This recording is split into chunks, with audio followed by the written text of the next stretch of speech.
সুপ্রিয় শিক্ষার্থী, তোমরা সবাই কেমন আছো? আজকের আপডেটটি জগন্নাথ বিশ্ববিদ্যালয়কে ঘিরে ইতিমধ্যে জগন্নাথ বিশ্ববিদ্যালয় প্রথম মেধাতালিকা প্রকাশিত করেছে।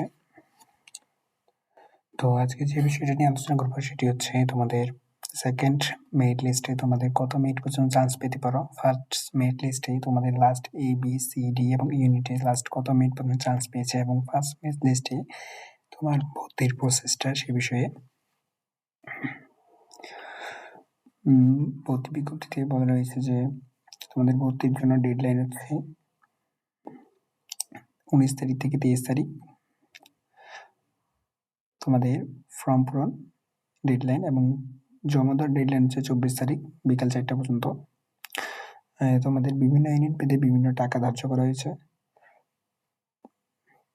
বিজ্ঞান অনুষদ and life and art science অনুষদের জন্য 12,630 টাকা, বিজনেস স্টাডিজের জন্য 10,630 টাকা, কলা ফ্যাকাল্টির জন্য 10,630 টাকা, ফিল্ম অ্যান্ড টেলিভিশন সংস্কৃত নাট্যকলার জন্য 12,630 টাকা, চারুকলার জন্য 12,630 টাকা। এবং তোমাদের প্রয়োজনীয় কাগজপত্র হচ্ছে ফার্স্ট সেমিস্টারে যারা ভর্তি বাধ্য তাদের জন্য HSC পরীক্ষার মূল নম্বরপত্র অর্থাৎ মার্কশিট, তোমাদের অ্যাডমিট কার্ড, ভর্তি পরীক্ষার অ্যাডমিট কার্ড এবং অনলাইন ক্ষেত্র থেকে প্রিন্টকৃত তোমার ফর্ম, তোমার সাবজেক্ট চয়েসে দিছিল সেই সাবজেক্ট চয়েস একটি ফর্ম এবং তোমার 2 কপি সদস্যতার ছবি।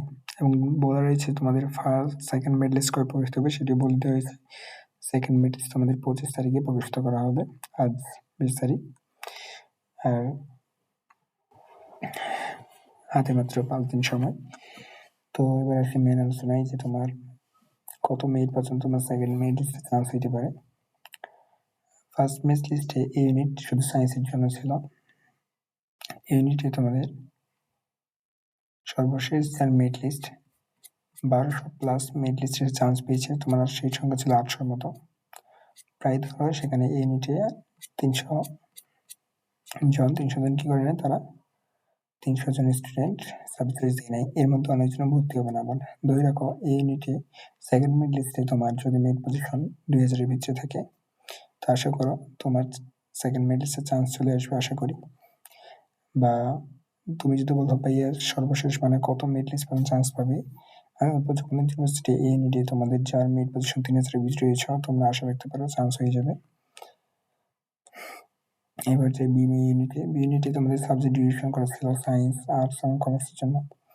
তো কমার্স ব্যাকগ্রাউন্ডে যার মেরিট পজিশন সর্বশেষ কমার্স ব্যাকগ্রাউন্ড থেকে তোমাদের 81 মেরিট পর্যন্ত চান্স পেয়েছে।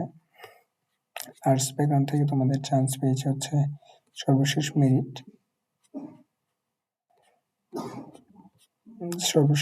যার 546 পর্যন্ত চান্স পেয়েছে। তো এটা তো সেকেন্ড মেরিট লিস্টে তোমাদের যার মেরিট লিস্ট তোমার ধরে নাও 1000-এর ভিতরে রয়েছে তারা চান্স পেয়ে যাবো। 1000 বা 800-800-এর ভিতরে যা রয়েছে তার তোমার শিওর থাকলে তোমাদের 800 মেরিট পজিশনের ভিতরে থাকলে তোমার চান্স হয়ে যাবে। সায়েন্স থেকে তোমাদের সর্বশেষ এবার গিয়েছে কি ফার্স্ট মেরিট লিস্টে 139 পর্যন্ত। তো আশা রাখো যারা সেকেন্ড মেরিট লিস্টে তোমাদের সায়েন্স থেকে আনুমানিক ধরে নাও 200-র ভিতরে যারা রয়েছে তোমাদের চান্স হয়ে যাবে আশা করি। তো এবার সি ইউনিটে যাই। সি ইউনিটে তোমার সেকেন্ড মেরিট লিস্টে কত মেরিট পর্যন্ত চান্স হতে পারে, সর্বশেষ এবার কত মেরিট পর্যন্ত চান্স পেয়েছে। সি ইউনিটে 3টি ডিভিশনে সাবজেক্ট ভাগ করা ছিল, সায়েন্স, আর্টস, কমার্স। তোমাদের সি ইউনিট মূলত কমার্সে। সি ইউনিটে তোমাদের সর্বশেষ কমার্সে কত মেরিট পর্যন্ত চান্স পেয়েছে, সর্বশেষ তোমার কমার্সে চান্স পেয়েছিল হচ্ছে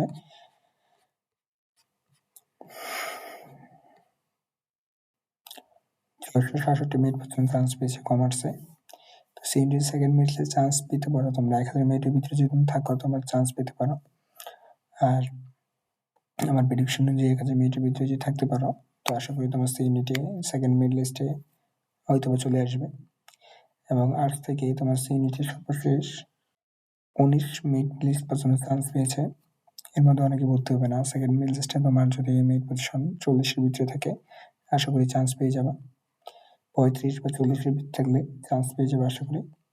এবং সায়েন্স থেকে তোমার সি ইউনিটে 65 পর্যন্ত চান্স পেয়েছে। এই 65 তোমার যদি সায়েন্স থেকে সি ইউনিটে 1100 মিনিটের ভিতরে থাকে তো আশা করা কথা তোমার চান্স হয়ে যাবে দ্বিতীয় মিনিটে 100-এর ভিতরে ইনশাল্লাহ আশা করি।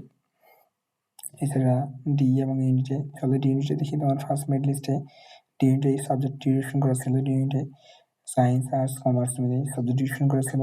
কমার্স থেকে সর্বশেষ ফার্স্ট মেরিটে কত পর্যন্ত পেয়েছিল দেখি। 339 পর্যন্ত ডি ইউনিটে কমার্স থেকে পেয়েছিল।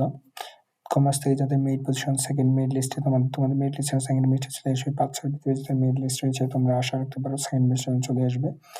এবং ডি ইউনিটে আর্টস থেকে তোমার সর্বশেষ তোমাদের কত মেরিট লিস্ট পর্যন্ত পেয়েছিল চলো দেখি। এবং তোমাদের বলে রাখি যে কত মেরিট চান্স পেতে পারে। 499 পর্যন্ত তোমাদের ডি ইউনিটে আর্টস থেকে পেয়েছিল চান্স। এবং তোমার মেরিট পজিশন যদি 800-র ভিতরে থাকে তো আশা রাখতে পারো তোমার সেকেন্ড মেরিট লিস্টে চলে আসবে। এবং ডি ইউনিটে সায়েন্সে তোমার সর্বশেষ চান্স পেয়েছে হচ্ছে 161। তোমার মেরিট পজিশন যদি 250-র ভিতরে থাকে তো সেকেন্ড মেরিট লিস্ট বা থার্ড মেরিট লিস্টে তোমার চান্স আসবে। আর সেকেন্ড লিস্টে শিওর আসতে পারে যদি তোমার মেরিট পজিশন 200-র ভিতরে থাকে। তো তোমার প্রয়োজনীয় কাগজপত্র এখানে তোমার জোগাড় করা উচিত। এবার আসি এই ইউনিটে তোমাদের কত মেরিট লিস্ট পর্যন্ত চান্স পেয়েছিল সায়েন্স, আর্টস এবং কমার্স।